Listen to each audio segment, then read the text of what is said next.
Hi, everybody. Welcome back to Scale with Predictable Success, where we get to talk with bright, smart, brilliant people about building sustainable scalability. And one thing that I know is that the environment that is the foundation of sustainable scalability is capitalism.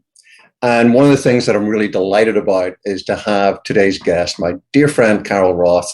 As you'll hear in a moment, many of you already know, we've known each other for quite some time, great friend of Predictable Success. And you will not find a more fervent apostle for capitalism than Carol. Carol, welcome to the show. Well, thank you for that lovely introduction, Les, and excited to be back with you for, I guess it's 3 times the charm now. It's a three-peat. And some of the folks may recall, we got into deep reminisce mode last time you were on, because I think the two of us met at a time that was pretty formative for both of us. We both had our first book coming out. I had Predictable Success, and you had The Entrepreneur Equation. And we sort of gelled at that point, realized we've got a similar worldview. And guess what? You've gone and done it again. This is the bit that I couldn't quite believe. You wrote another book, and not just any old book. This book is The War on Small Business, How the Government Used the Pandemic to Crush the Backbone of America. Tell us what you really think, Carol. Yeah, usually I really hold my tongue on things, Les, so I'm sure this is very surprising. And I'm pretty sure I swore to you the last time we talked that I wasn't going to write another book. Yes. But certainly the pandemic came around, and I was approached as somebody who understood economics and could actually give a deep dive on something that was really historic to write something. And like a complete idiot, I was like, oh, well, I'm not going to be out speaking. I'm going to be home for a little bit. So sure, yeah, why not? That sounds fun. Not really realizing what a Herculean effort it was to follow what was happening real time. And I say real time, somewhat almost in jest, because obviously things would happen, but then as time would go on, you'd get reporting that would sort of add context to that. So as we've talked about offline, I probably wrote about 3.5 different books. I had 2 additional titles that made it before this. But as I went through and really tried to connect the dots and say what happened, we were in a situation where people thought, and the takeaway is, oh, well, we had lockdowns and we were all in this together. And I'm here to tell you we did not. We had the government picking winners and losers. They decided who was essential and who was quote unquote non-essential, who could thrive and who had to fight to survive. And they did this not based on data or science, but based on political clout and connections. And what this enabled was the most historic wealth transfer that we have ever seen in history on multiple levels. And it went from Main Street into Wall Street. So we were not all shut down. Probably about 1/3 of us were shut down. We were not, all in this together. And when they had the opportunity to do the right thing and to support the small businesses in the ways that would sort of even the playing field, that's not exactly what happened. So to be able to chronicle that, particularly at a time when media likes to gaslight us and rewrite history, and we're already seeing it rewritten, and the post-mortem, which is then turning into a new potential round of lockdowns, is being shifted, is that I really wanted to document this because, as you said, capitalism is the foundation for economic freedom. Small business is the backbone of the economy. And if we don't understand what's happening, we lose those wealth creation opportunities and those opportunities of economic freedom for everybody. And that would be a huge tragedy. And as you've so wonderfully shown just in that introduction, the book is not a gloss. You've really dug deep into the events of the last 18 months, almost 2 years. And as in my reading in the first half, it's really a pretty searing indictment of how the US government responded to the economic aspects of the pandemic, and I want to dig into that in a moment or two. And then in the second half of the book, you broaden the discussion out a lot more into how capitalism needs to respond to not just economic crisis, but just the day-to-day maintenance of an economic infrastructure. And I want to move to that as well. But before we do any of that, you and I've had the pleasure of sharing a few TV studios, and you've got a great career as a TV pundit in the intersection between economics and politics. And as you know, that really pushes you into sound bites and trying to sum everything up. And here you've done an incredibly detailed amount of work. I mean, you really do lay out your case. Whenever you started to write it, was the conclusion formed? Did you know what you thought about this, or did the evidence that you were picking up inform where you ended up? Yeah, it's a great question. So the original mandate was, this is a historic economic moment. Find out, why it's historic and what happens. Going into that, because of my experience, first as a recovering investment banker, then as a small business advocate, and as you mentioned, following the markets, I've always had a lens on what's happening on the small business part of the economy, which is very difficult for a lot of people to understand. I think when people hear small business, they think niche and they think small impact, and they don't realize that if you take, whether it's a spectrum or a pie, and you divide it straight down the middle, about half the GDP and about half the jobs is completely decentralized before COVID. These numbers are before COVID, in the hands of 30.2 million small businesses. And so that really represents this free market, this decentralization, and that wide opportunity. And then you have the other entire half of the economy, again, about half the GDP and half the jobs, in the hands of about 10 to 15,000 big businesses. Right. And that is highly concentrated. And so when you start to have these discussions, sometimes those things get flipped. I think people feel like there are millions of big businesses. So it's trying to get in there and first just kind of make people understand. And so I had this lens going in March, when the very first businesses to be shut down were small businesses. It was retails, it was independent gyms, it was restaurants, it was bars. And I said, okay, this is how we're going to play this game. The people who don't have the clout, that's fine. And I wrote an op-ed back in March of 2020 and said, well, if you want to make sure that we sustain the economy while we're dealing with whatever this looks like, here's an easy way to do it. Just make sure you pay these small businesses to have their workers stay home and stay on the payrolls. And, it would have cost them maybe $1 trillion or $1.5 trillion.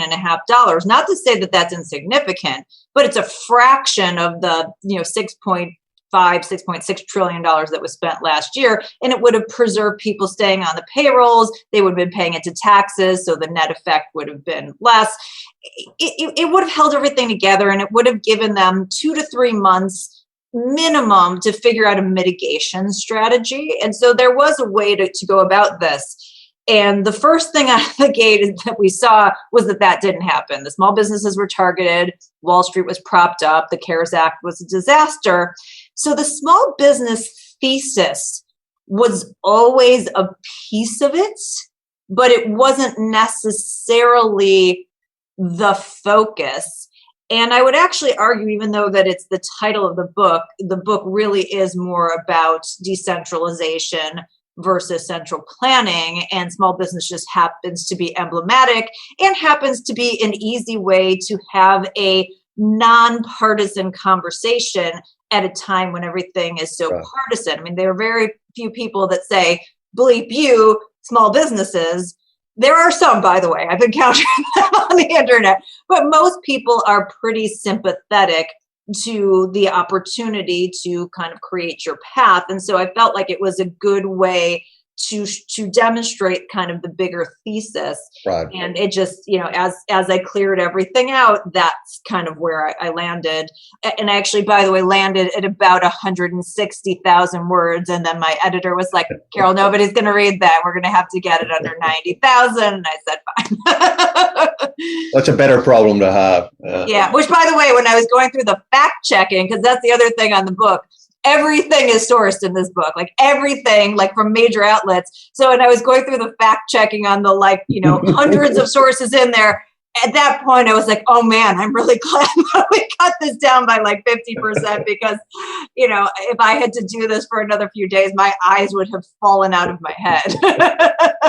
Yeah, we're both familiar with that dynamic where by the time this baby is getting close to publication, you just don't want to see another page of text. But I will tell you, it's so much different than my last book, because my last book was very opinion and story driven. And sure, there were a few, citations and sources about things, but it wasn't, hey, here's like news that's happening in the world and here's like deep economic statistics. Right. So there were, a lot of it was just more of like, what did I think of the world? And this was, here's what's happening. And then let me create the tie in between. So it was a much more difficult writing process. And I'm somebody who writes very quickly and enjoys writing. And this one was much more of a bear than the first one. Well, it lays out a pretty devastating case in the first half of the book, as we discussed. And I wanted to just hone in on a couple of aspects of a few of the things that you said. As you know very well, and as many of the listeners know, you can tell by my accent, I grew up in the UK, which was for a long time a part of Europe. I still have a British passport. I still have an Irish passport. I've got my US citizenship and proudly carry my US passport. But, I am in European terms right of center, which makes me over here essentially a Marxist communist. Right. So bearing that in mind, that I have that sort of European rightist mindset. I get it when you talk. So you share, for example, the stories of like Floyd Mayweather. Was it Puff Daddy? Kanye West got Floyd Mayweather, Tom Brady. We all saw the horrible, the Ruth's Chris stuff, and they at least were shamed into giving it all back. And we could all see there's a bunch of massive discrepancies. Is probably a easy way to put it. Just a whole bunch of horrible stuff. But I know many, many, many people who wouldn't have made it but for a PPP check. Just wouldn't have made it. And we're very grateful for it and frustrated perhaps at some of the things that they read and saw, but still it got them through. Did you hear from or see any positivity in that whole process, or was CARES, as far as you're concerned, just a complete disaster? So it's one of those things, it's kind of like if somebody comes and burns your house down, and then they start a GoFundMe campaign for you and it raises some money. Like, do you thank them for the GoFundMe campaign? I mean, this is basically the conversation. And unfortunately, that's the sort of the gaslighting that's happened to people, as opposed to the UK. One of the reasons why the United States has been great and has been such a bastion for entrepreneurship is because they hold up individual rights and property rights. And there is a concept in the Constitution called eminent domain, which is if you take somebody's property for the public good as the government, you have to give them appropriate compensation for that. So the fact is that they took these small businesses' properties. And again, they didn't take Walmart, they didn't take Target, they didn't take the liquor store, they didn't take the weed dispensary, which, by the way, had been illegal 2 years ago, right? They didn't have Amazon's warehouse shut down, and they put trillions of dollars into the stock market. So if you had all of those shut down, we all can hypothesize that this probably would have lasted 2 weeks. And the guys would have said, forget it, we're not doing this anymore. It would have reversed. But because these small guys didn't have the clout, they shut them down for, in some cases, like in part at least, like over a year, right? Right. So they were owed due compensation. So at that point, to get something to save you, it's not like a thank you. It's like you were owed that, and you probably didn't get the full amount that you were owed. And there were a lot of small businesses that didn't get, any, or got like a handful of dollars. Some that just didn't trust the process and trust the government that they were going to get paid back because of the way it was structured. There are small businesses, as we know, that use independent contractors that weren't eligible, and all kinds of things. So, did some small businesses get saved by the small amount that was given to PPP? Yes, but that's not the point. The larger point is they burned your house down. So they got to pay you to rebuild it and maybe get in there and help and put in a nice like new refrigerator or something. And I think that's where it gets lost because, they got PPP and they were saved. The amount, as I said, that they got in multiple tranches of PPP. I mean, the first part was, as you noted, gone in 13 to 14 days. They did do the right thing by extending that. But it was a fraction of the overall dollars that were spent, and it was a fraction of the amount that was needed to sustain what was done by mandate.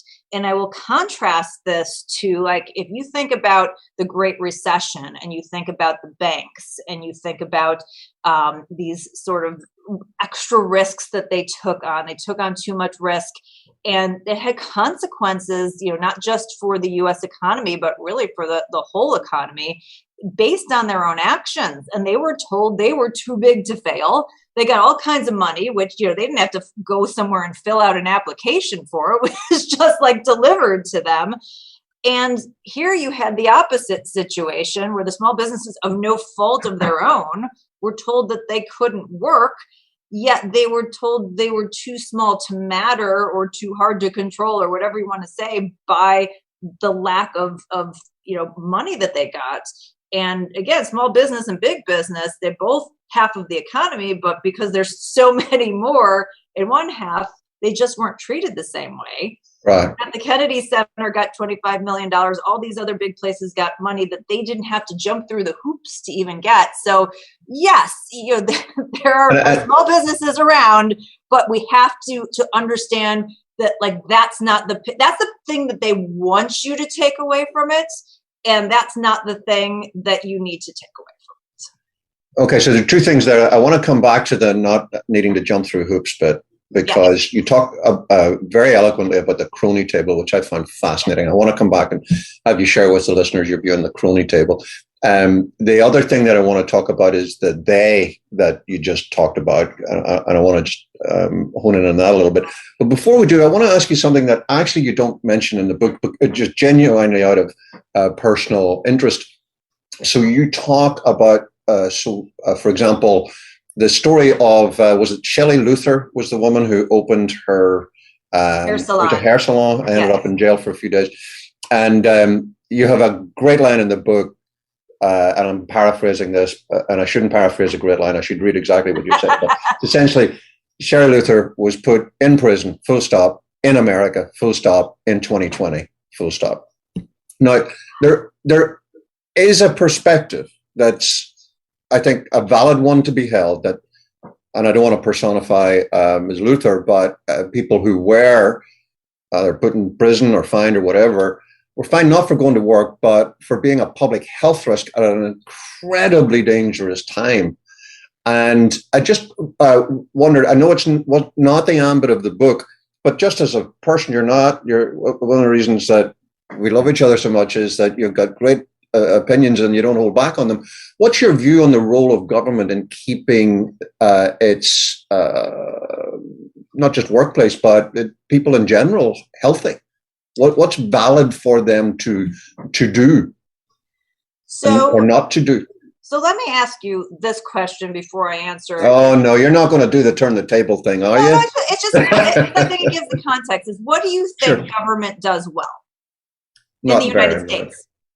Not very much. I mean, I'm not in disagreement with you in that regard. So if we say that the people that we've hired to quote unquote protect us, we're not hiring them because they've filled out, a questionnaire and taken a test and they excel in these areas. We have not hired them through a rigorous process to get the best people. I feel like regardless of what side of the aisle you're on, maybe you like somebody on your side of the aisle, but like overall would agree like the House of Representatives is a clown show and the Senate is like, maybe like the sister to a clown show, whatever that is. The master clowns of America. I don't know. Retiring grand clowns, right? So there's this thought process that we need someone to keep us safe versus us taking personal responsibility for doing so. And I go back to the mask discussion that is in the book, where people were out buying masks and doing the right thing. And a lot of people can't remember this because we flip-flopped so many times, but we were told by the higher ups, by Fauci, by the head of Health and Human Services, by all different kinds of people, don't buy masks. They're bad for you. They're going to hurt you. And I'm not exaggerating. I have these things sourced in the book from major news outlets and from their own mouths. And the science on that, by the way, hasn't changed. We have Dr. Fauci on tape in a interview with a major news outlet saying, yes, we said this because we thought that the American people were going to go out and buy up all the masks and we wouldn't have them for the healthcare providers. But then they changed their mind in April and they told them the same thing. They could have just told all of us, hey, we're worried about this. Here's how to make a cloth mask at home, or here's how to get a paper mask. Don't get the N95s. But they chose to be intentionally deceitful. And there are many of those discussions just on the health decisions. Later in the book, we talk about when they did reopen restaurants, like in New York, if you were a bar, you had to serve food and chips weren't enough. You had to serve a dip with a chip.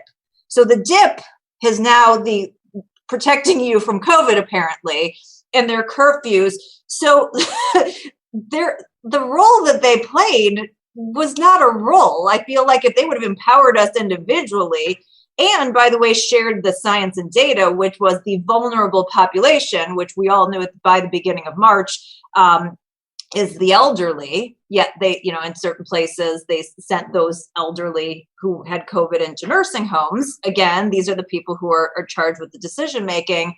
If we like took charge of that personally, and were empowered to do so instead of outsourcing this to a bunch of morons, I feel like we would have been in a better health place. And I feel like people should have that information and be able to make those risks. If you knew you're vulnerable, like, yes, you should definitely stay home. And we should have focused our resources on making sure those people who had comorbidities and follow the data and the science.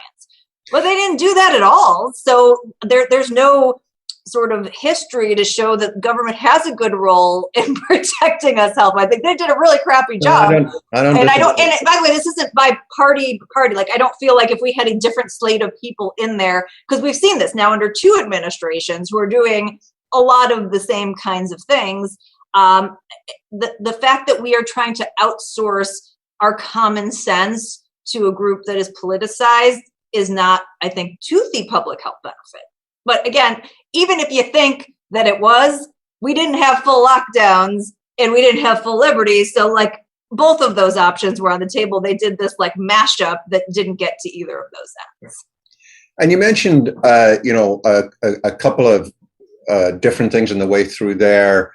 And I just want to get your view on the possible separation of them. Are they the same thing? So you talked about deceit, and you've talked about morons. And I guess my shorthand here is I absolutely get, and your book only, and I don't mean that in a demeaning sense, but all it did was make me feel, well, Carol's done the work to prove what I felt intuitively, which is there's just been such an enormous amount of incompetence in the handling of so many aspects of dealing with this pandemic. Not everything, but a lot. And there's a sense, certainly in the cover, title and subtitle, and then in a few of the comments that you make, you almost say that you feel it's a conspiracy, but don't quite get there. And I don't get in, I get all of the incompetence just abounding. But do you feel that this was thought through, like, you know, bizarro world Illuminati trying to do something horrible to small business? Or was it just a complete screw up by a bunch of people who don't know how small business works? So I think it's probably somewhere in the middle of that. Do I think there is a special counsel that gets together against small business? No. Do I think that small business is inconvenient to politicians who are looking to consolidate power, and big business, special interests, and politicians who are all in the club together? Whether, again, they're too small to matter, too hard to control, find them inconvenient. So whether it is inconvenience intentionally or inconvenience by, like, it just doesn't matter, or heck, we just need to do something, so let's just take this small guy, and I don't care, whatever, he'll open a pizza parlor somewhere else, and we'll make sure our big guys are taken care of. Like, again, it doesn't really matter. It's the intention doesn't matter. The outcome is always going to be the same. And as I said, I feel like there is definitely a, here's our cabal of power. And, if you're a politician who's looking to consolidate power, you want fewer businesses. You want the ones that have the lobbying dollars and that can contribute to your coffers. Having decentralization stands in the way of you spending more money, passing more laws, getting more power. I mean, those two things are completely at odds. I had somebody say to me that small business is the natural enemy of the government, right? Because there's a story in the book from all the way back of FDR where he had this small business meeting and he wanted to come get the small businesses to buy in, and he couldn't because they were just too independent. They were all over the place and nobody could come to one view, and that's very inconvenient for politicians, which it's great for freedom and choice and transparency. So that's just the natural order of freedom, choice, and transparency on one end versus a handful of people making decisions, often using force, coercion, control, and opacity. And that's, I think, again, the thing we're thinking. So when you say is it a conspiracy, it's not like a Mr. Burns, like, ooh, excellent, like, he, we're going to all get together and we're evil. It's a conspiracy in that, like, we just aren't useful. And the more of them there are, the less power there is on the side that is useful. And that's the battle. So I think it's a different way to think about, the struggle there. And the point at which those two overlap, the incompetence and the conspiracy theory, I believe, indubitably is in the who world, the crony side of things. Yeah. And you have a whole chapter devoted to the crony table. So tell us a little bit about what the crony table is and what you discovered about it. Yeah, so cronyism, which often gets conflated with capitalism, is really when the government tilts the playing field away from that freedom and choice and gives, a sort of a special advantage to a group of people. Those tend to be people that are well-connected, wealthy, or big. It never seems to be like it's the little guy, even though that's always the guys that it is sold under. And again, the natural order of things, if this is all really a study in human nature. I mean, we talk about economics and we talk about politics, but just this is human nature. The reality is people seek power, people are greedy, people do things for their friends. That's just sort of the natural order of things. So I don't believe in unicorns. So it's a question of how do you create a system or a non-system that minimizes that, for the most people and kind of takes away that power. And it's really fascinating whether it is, the laws that are passed or some of the special tax advantages or, kind of anything that's done, like how does that impact the small guy versus the little guy? if you talk to small businesses all across the country, they'll tell you that, dealing with administrative paperwork, dealing with laws, regulations, permitting, those are the kinds of things that keep them from being able to grow their business and eat up their time in a non-revenue producing fashion. And we did some work on this many years ago. It was like 40% of the average small business owner's time was spent on like non-revenue generating BS. So obviously, like that's not intended to make you more productive. If you're a big company, you have more money, more access to capital, which, by the way, the government enables, and you're able to navigate that more easily. The one that really stood out to me, as I was doing my research, because it's one of those things like I knew about, but I didn't actually know the numbers and the aftermath, was the Great Recession and the banks, as we alluded to earlier.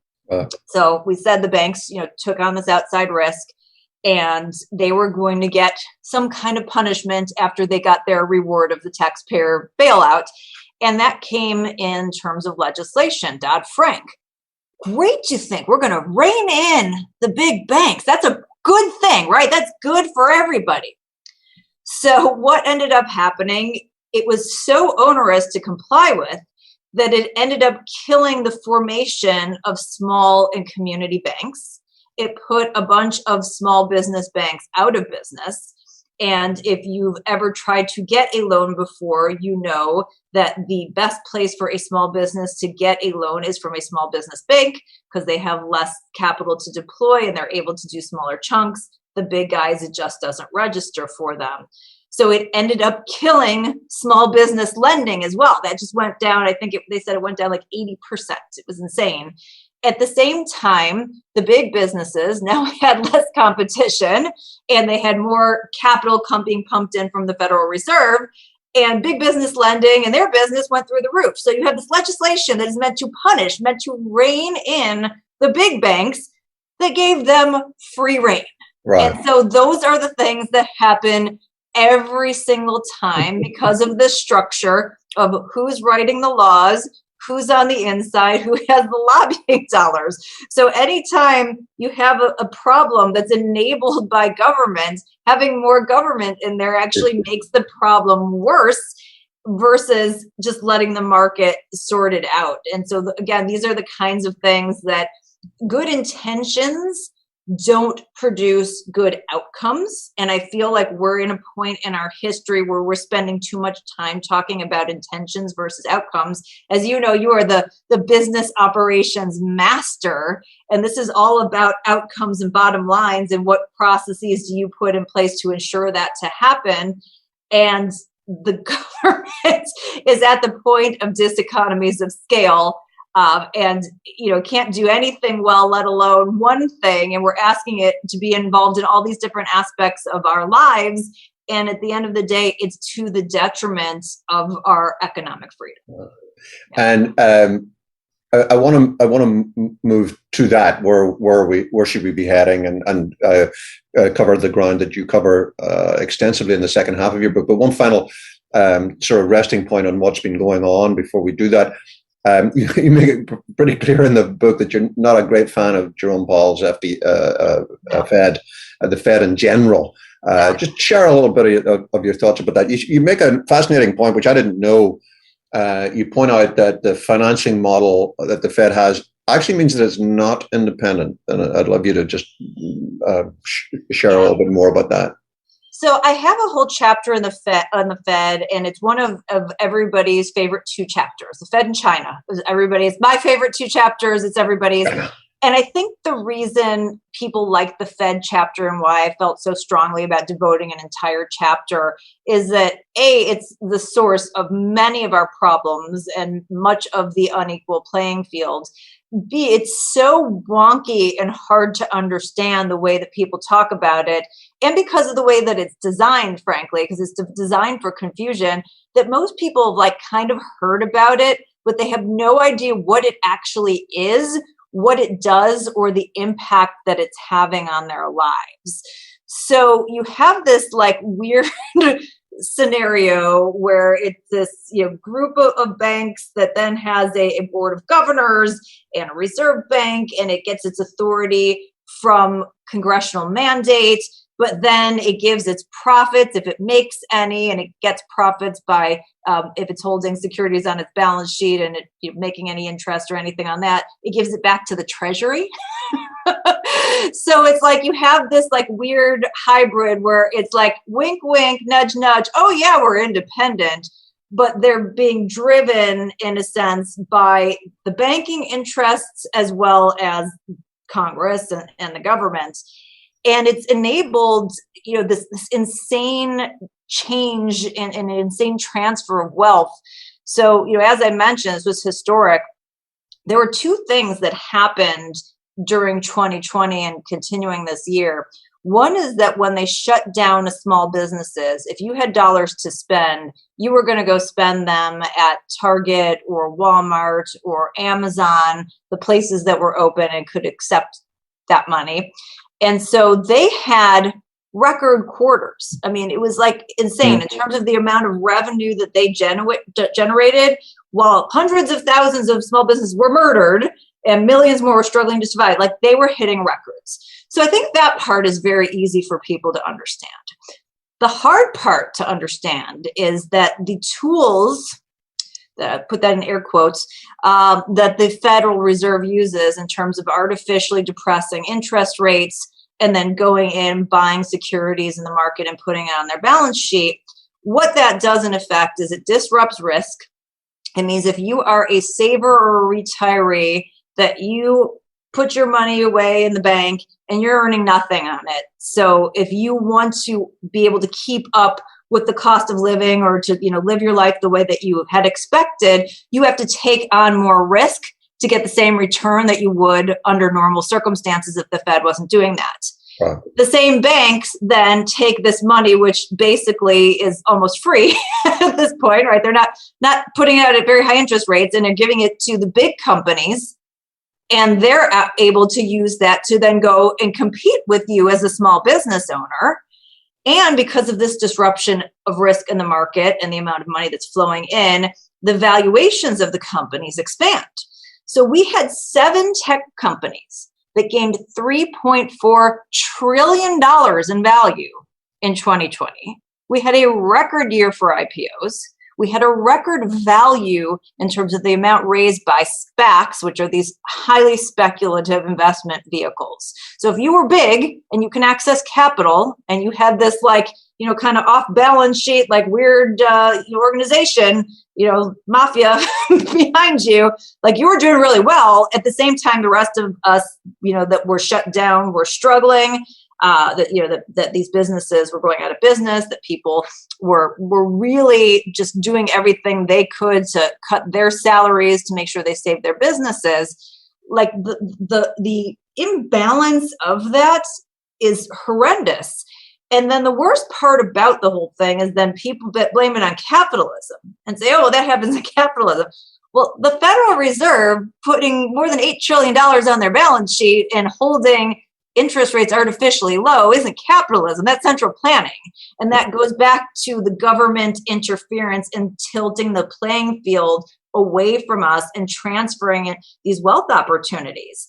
And to take that like one step back, it's harder for you now to be successful in terms of owning a small business, which is a wealth creation opportunity.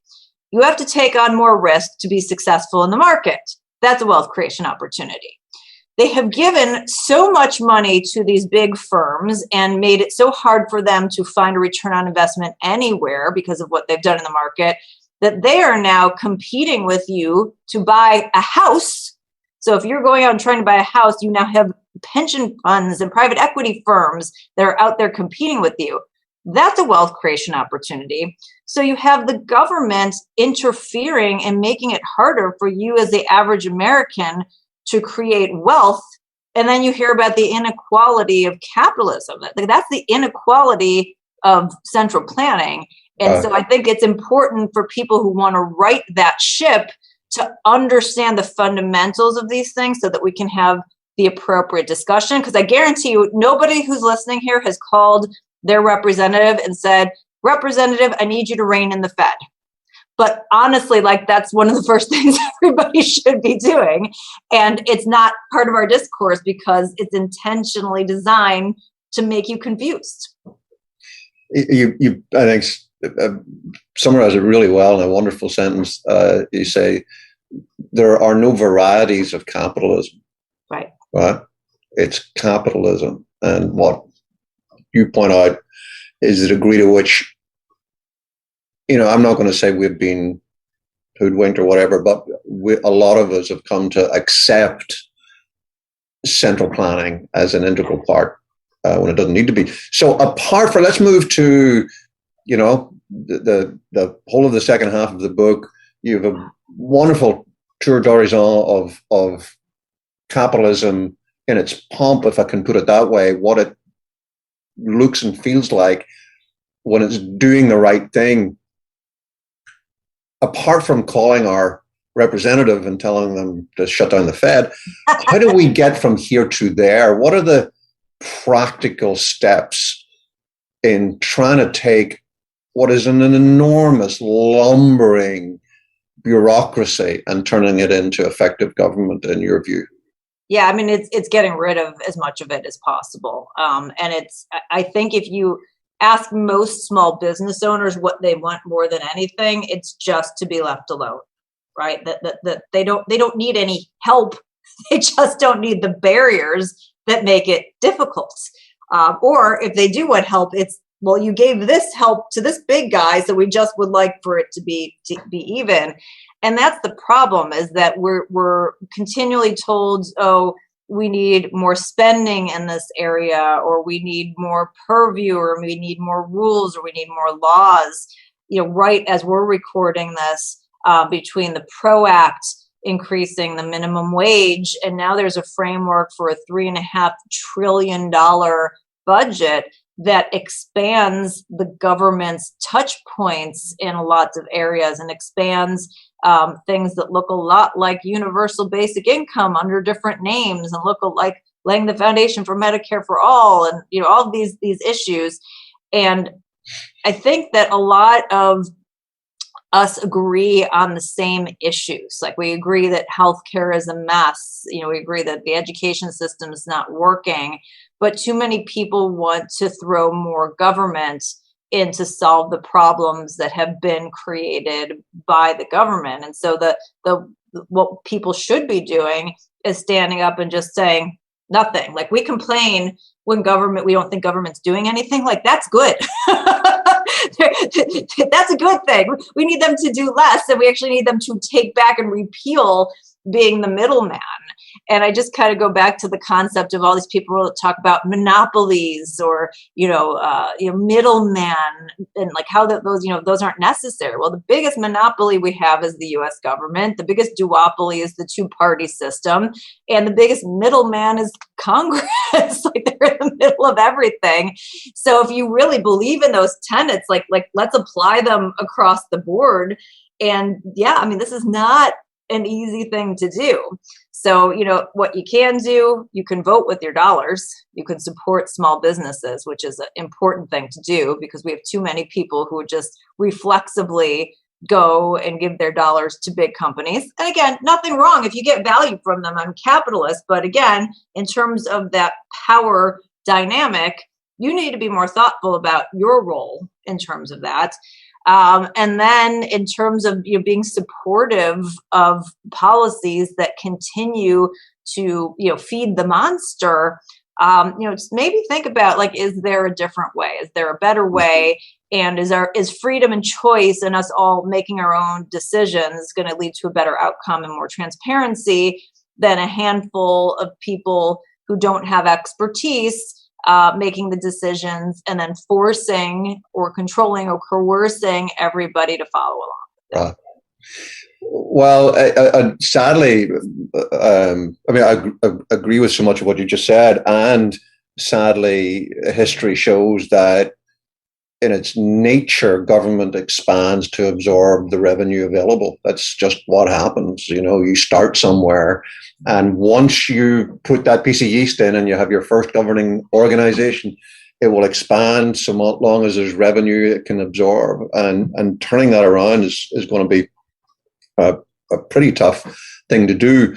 One thing that you did talk about at the start, and then we'll finish with a few quick fire questions, was just the level of competence in the people that we've hired to do this, or who have been hired to do this. You know, you made the point, unlike, say, Singapore, which for many decades really had a high quality hiring model for their civil servants above everybody else because they wanted the best to come work there. We don't have that here. That's presumably there's no point shrinking government down if it's still full of dunderheads. Hasn't the whole recruitment process, how we get people into government, got to change? I mean, yeah, I love it, but I'll dispute a little bit of the first point, because one of my favorite books, which is actually, I wrote my first book to be sort of the prequel to, is The E-Myth Revisited. Every small business owner who focuses on systems right. Loves some Michael E. Gerber, right? And the thesis of that book, which I feel like we all agree, is that the best designed systems allow, you know, the unskilled and those, you know, who aren't the smartest people in the room to run them. The reason why McDonald's has gotten so big and is still able to be effective is because it can hire somebody off the street and it works. Wow. So I would contend that if you require a system with the smartest people to be able to have it function, it's probably not a great system, which is why I believe in the non-system or the unsystem of capitalism and free choice. That being said, yeah, I would like to see a lot shifted in terms of the way that we, get people, into office. Part of the things that I had put out there and was cut out in the book were some suggestions, perhaps around this. But, I do think that the two-party system needs to be broken up. I think that, if you don't believe in the tenets that, control and centralized power, equals freedom, which it doesn't, there's just too much in only having two parties come to the table, and just, chopping that up would certainly be helpful. But it would be, if we're going to have people stewarding $8 trillion at the federal, state, and local levels, wouldn't you want somebody who knows the difference between a balance sheet and a cash flow statement and, an income statement, or understands what the Federal Reserve does? I remember a couple of years ago here in the state of Illinois that we had a crazy increase in our taxes. It was going from 3 something to 4 or whatever, and it was like a 75% increase. And we had this member of Congress, or a member of the Illinois Congress, whatever you want to call it, who said, he was like, it's 1%. It's not 75%. You're lying. And he didn't understand the difference between a percentage point and a percentage increase, and was going all over social media. And so, of course, I'm not going to not jump on that. So I went and said, these are the people who are in charge of your money, and made a complete fool. And he retracted it, but then doubled down on it and still looked like a complete idiot. But there are a lot of people who are making these decisions that really fundamentally don't understand the difference between a percentage point and a percentage increase. And so, yeah, it would be great to do the whole thing blind, right? Wouldn't it be good if you didn't know who the people were or what they were affiliated with, but you just knew their principles and their test scores and stuff? I just feel like us demanding that we have, and honestly, it may be paying people more, making these more attractive jobs. That's something that Anthony Scaramucci has, suggested, that if you really want to get somebody who's competitive, make it a choice to do this or to go work for Google. But then, of course, you're going to have the people say, oh, well, you're making so much money. There's no win. This should it should be what it was intended to be. It should be a part-time job where you're representing the state's interest. All of the stuff that we've outsourced to the federal government should be going back to the states. We honestly probably just need a convention of the states, but you need to get the states in in like, a frame of mind where you've got some decent people in there in order for that to make sense. But, that would probably be a good thing. I mean, why do we pay money to the federal government that like it sits around and plays reindeer games and then gives back to the states? Why is that? Like even Social Security, this wasn't in the book either, but I'm sure since you referenced Singapore that you've heard of provident funds before. There's like, why do you need the government to be a middleman? Like, why wouldn't you just pay into Social Security?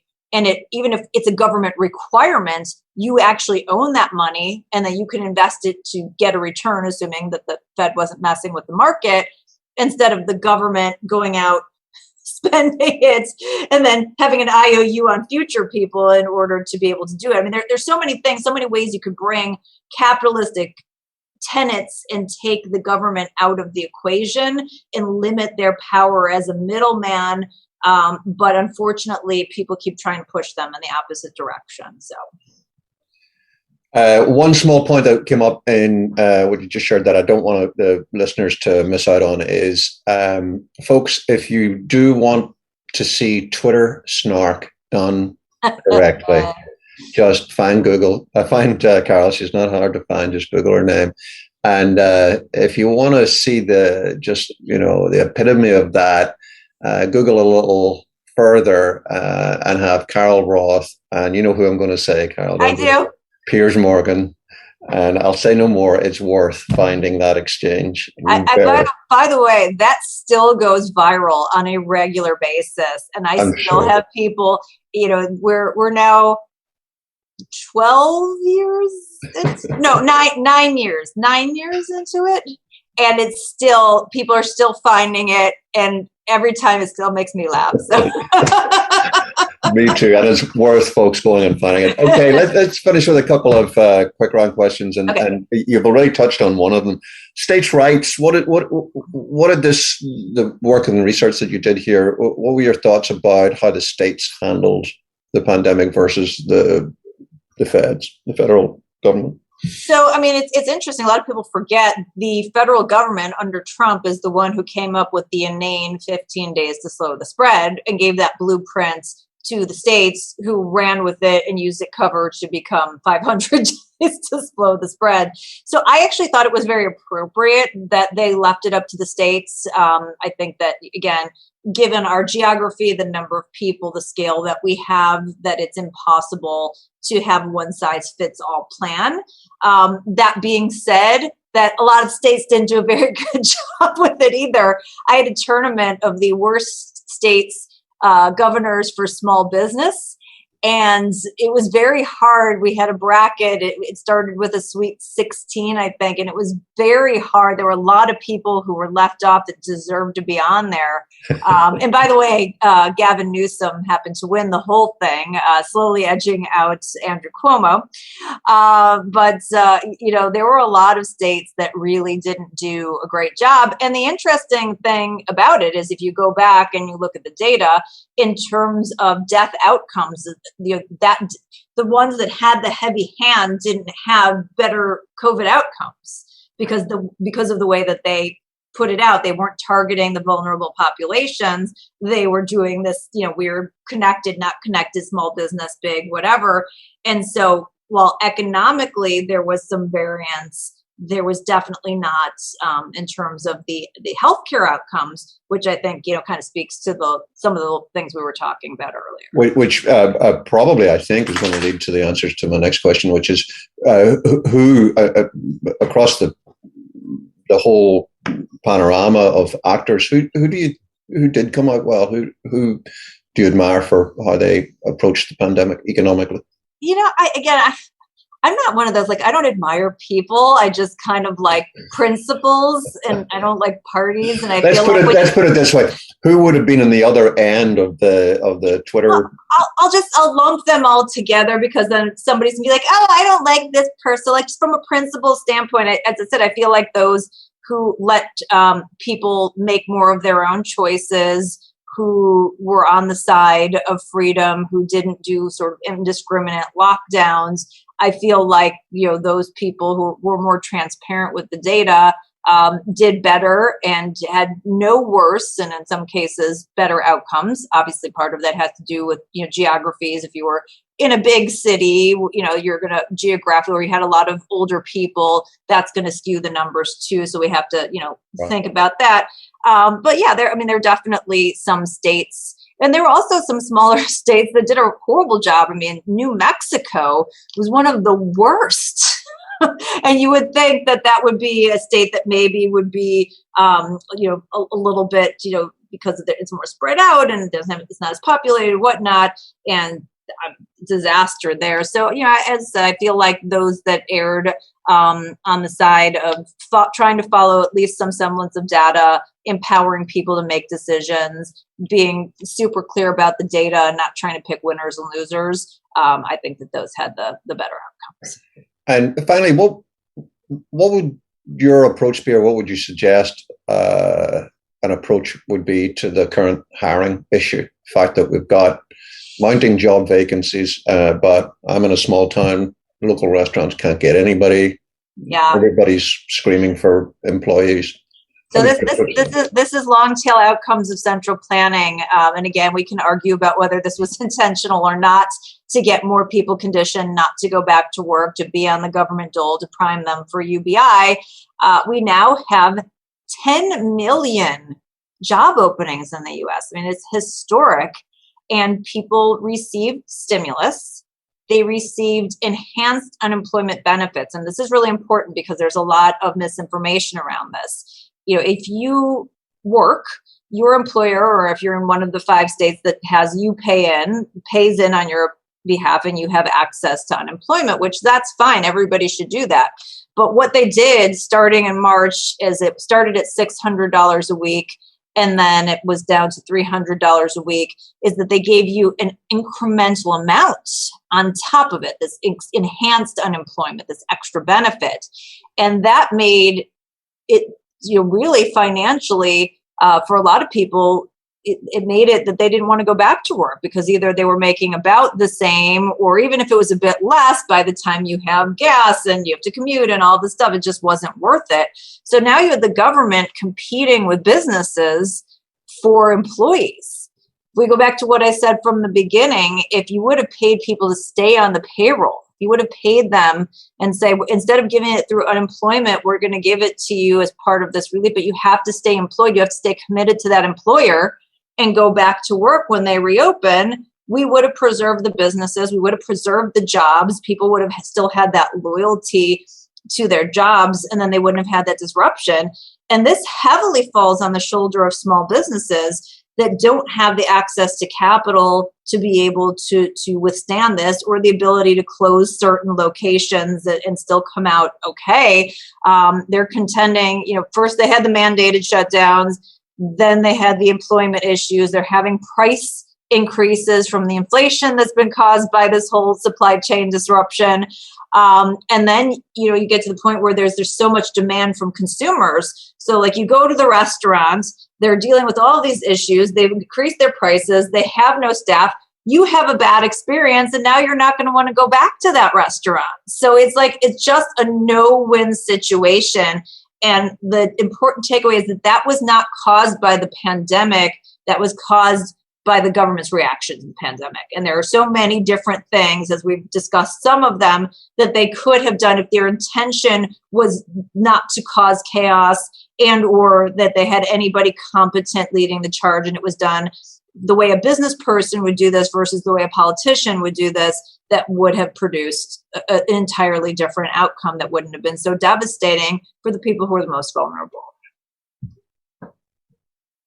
Well, folks, if the last X number of years, particularly here in the US, has led you to believe that it's impossible anymore to be both passionate and eloquent and gracious, then there's much more of what you just said in this fantastic book, The War on Small Business.